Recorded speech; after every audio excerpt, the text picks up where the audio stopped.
అనుదిన నిత్యజీవపు మాటలు. దేవుని నామానికి మహిమ కలుగునుగాక. దేవుని వాక్యాన్ని చదువుకుందాము. మీలో ఎవనికైనను జ్ఞానము కొదువుగా ఉన్న యెడల అతడు దేవుని అడుగవలెను, అప్పుడది అతనికి అనుగ్రహింపబడును. యాకోబు రాసిన పత్రిక 1వ అధ్యాయము 5వ వచనం. ఆదాము పాపము చేయుట వలన దేవుని జ్ఞానమును పోగొట్టుకొని ఈ లోక సంబంధమైన జ్ఞానమును పొందుకొని దేవునికి దూరమయ్యాడు.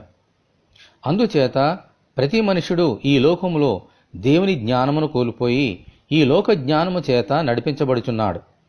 మనము పోగొట్టుకున్న ఆ దేవుని జ్ఞానమును తిరిగి పొందుకోవాలని అంటే ఆ దేవునినే అడగాలి. ఆయన తప్ప ఇంకెవరునూ దానిని మనకు ఇవ్వలేరు.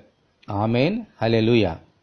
మన ప్రభువైన యేసుక్రీస్తు సమస్త జ్ఞానమునకు ఆది సంభూతుడు. ఆమేన్. ఆయన యందు విశ్వాసముంచి ఆయన నామమున ప్రార్థించుట ద్వారా దేవుని జ్ఞానమును పొందుకొని వివేకముగా ఈ లోకములో జీవించగలుగుతాం. దేవునికి స్తోత్రము కలుగునుగాక. ఆమేన్. అటువంటి కృప కొరకు మనమందరము దేవుని వేడుకుందాము. సమస్త జ్ఞానమునకు మూలమై ఉన్న ప్రభువా, మీకు వందనములు.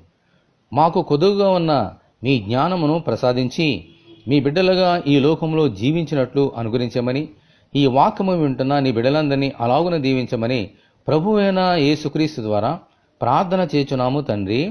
ఆమేన్.